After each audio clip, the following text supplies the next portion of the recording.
Everyone talks about San Francisco as the center of AI right now. But spending time across MIT, Harvard, and the broader Boston startup ecosystem recently, it feels like something important is happening here too. Boston has always been strong in robotics, biotech, frontier science, and deep tech. But now with AI, there is a growing question. Can Boston become not just a research hub, but a true company-building ecosystem at scale?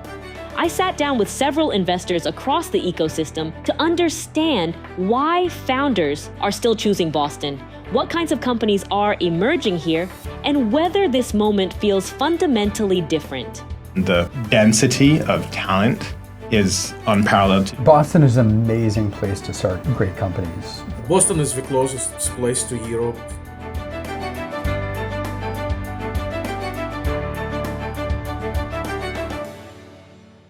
We like to kind of pride ourselves in the fact that Boston is home to companies like HubSpot, Moderna, and a ton of other innovative companies. I guess Liquid AI to say something that you guys have invested in. But what do you think makes Boston special? The academic institutions here are just world class, and the density of talent is unparalleled to any other place. So when you combine that with traditional industries that were built here in Boston and the money that was created here a long time ago, that's just the best formula for creating an innovative hub.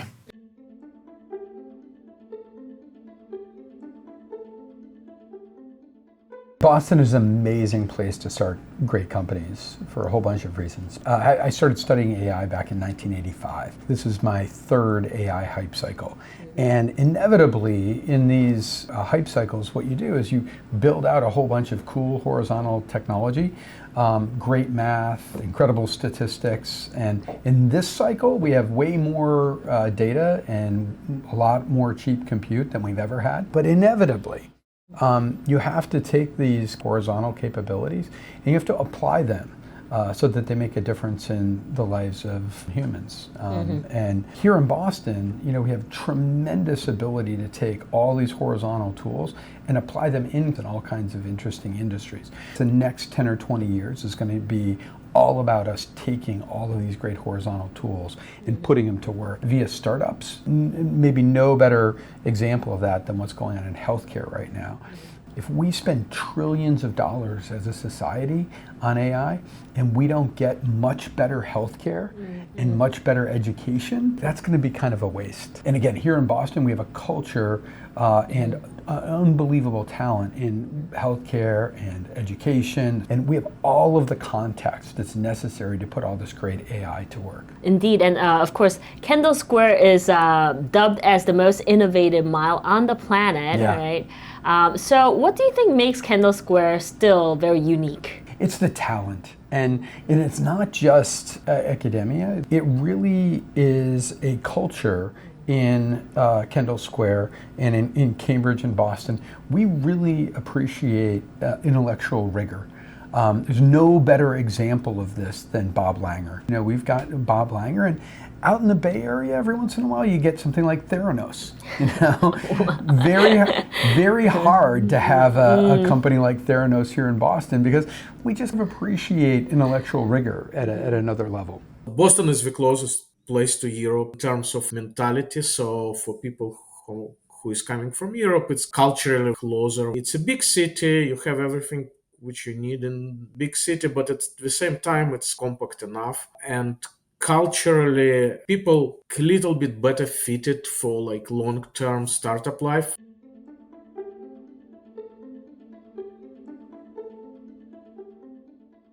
There's an ingrained advantage in Silicon Valley. The capital is mostly there.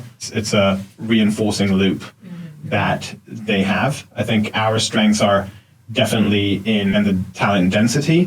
And I think there's also a strength to like the more traditional approach. We could definitely learn a lot from Silicon Valley in terms of ambition, in terms of power law mindset of the VCs here and the founders. They're kind of being more conservative and being bold and really thinking big is what really drives real innovation. If I'll defend Boston, it helps you building the stronger foundation, and then coupled with that ambition and growth mindset.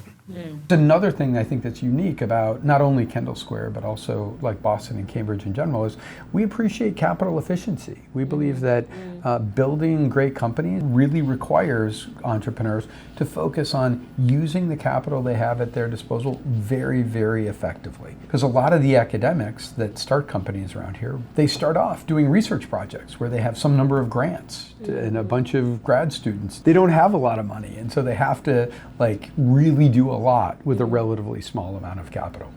Well, one of the things I don't like in Silicon Valley, you're competing with way more startups than in Boston for employees.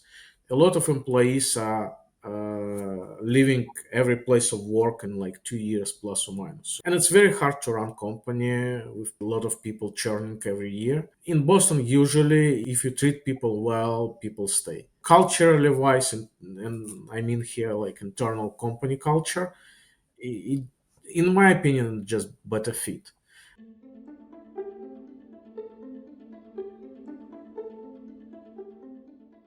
We have an incredibly loyal community here in Boston. One of the benefits of being a bit smaller than the Bay Area or New York is there's more intimacy here. I prefer to really view it as a huge advantage because we know each other pretty well. We're also, because we're smaller and more intimate as a community, we tend to help each other out. At Koa Labs, we have maybe 75 or so active direct investments, and it's amazing the level of cooperation that goes on within the community.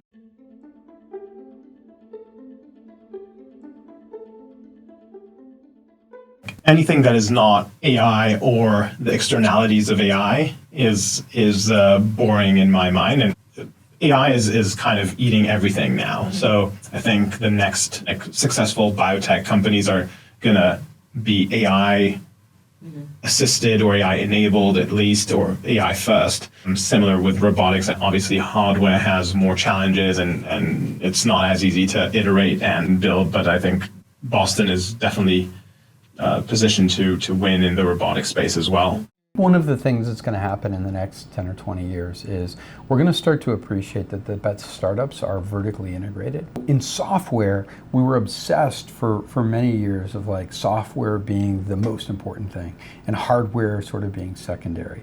And then you had this emergence of companies like NVIDIA. What's really happening at NVIDIA, it's not just hardware. It's 400 plus software libraries that people use in order to take advantage of NVIDIA's chips. You really can't just be hardware or just be software. You have to think in this very vertically integrated way. And the best, most compelling startups are going to be these things that are vertically integrated, very, very focused on applying technology sort of as it's required.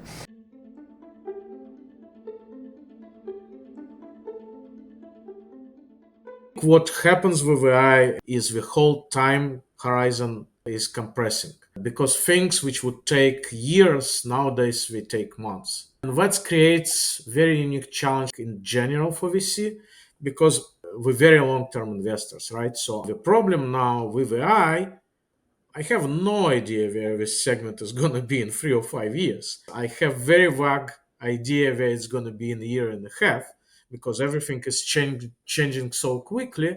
B2B SaaS solutions, right?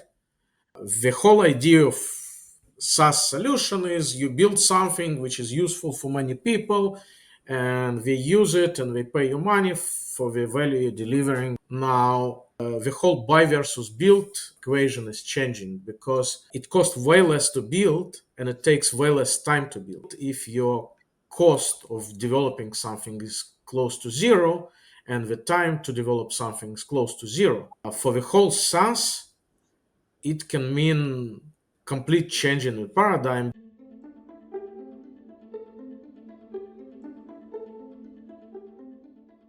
In terms of the investment thesis, we underwrite the founders. We're looking obviously for this chip on shoulder. We're looking for this real drive. But what we really care about is these tight-knit teams. Teams that have the ability to write the code. The houses at Harvard and the fraternities and sororities at MIT really create lifelong friends. And when you build together, and even when you go through hardship and difficulties, you just enjoy every moment and you know how to overcome it. And that's the companies that survive and that thrive. Seeing how they went through these pivots together, enjoyed every moment with a clear understanding of when, okay, we can kill this idea because it's not working well, and we can move on to the next things, because what is matter and what we're committed to is building a generational company together. There is a bunch of books actually written about it. The first one, Startup Nation. There are lots of reasons why Israeli entrepreneurs are built for this. Israeli entrepreneurs, we usually way more mature at the same age than Americans, just because we already been through the army, been through leadership training in the army. Israeli entrepreneurs in general, we are very collaborative. They help to each other. It's very normal between Israeli entrepreneurs to help with introductions, things like that.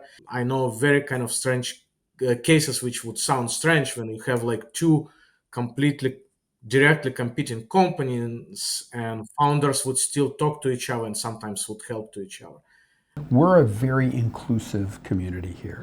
It's part of the roots of all the academics. We love to welcome people. I mean, we welcome, so many new college kids every single year. And so it's a part of the culture. And I think this is especially, powerful for immigrants and people coming to the US from other countries and having an interest in entrepreneurship.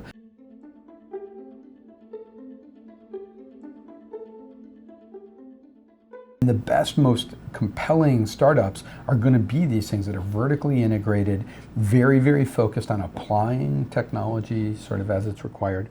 I mean, it's really, really incredible what happens here. And so as robotics become integrated into the lives of every consumer and into the mainstream of all industries, new companies starting in and around Boston that are really good at thinking about robotics in an integrated way. Oh yeah, that's a sweet spot for us, for sure. Even today, the main thing they offer is not just the university, is not just the education, it's mostly the group of people that attend these institutions and the people you surround yourself with, and these become lifelong friends or your co-founders. So the social aspect of universities will always exist. I don't think in single one of them it was a smooth ride. It was always kind of roller coaster. In most of the cases, you just don't know until you know it. Some companies where you invest and in 1 year everything seems to be good, and in 2 years, 3 years, it's going down the hill. And in some cases, it's going down the hill in the beginning, and you barely survive for a couple of years, and then suddenly it takes off. So you just don't know until you know it. Boston may never look exactly like Silicon Valley, and maybe that's the point. The ecosystem here is still deeply tied to research, technical rigor, and long-term thinking. And in the AI era, those qualities may matter more than ever.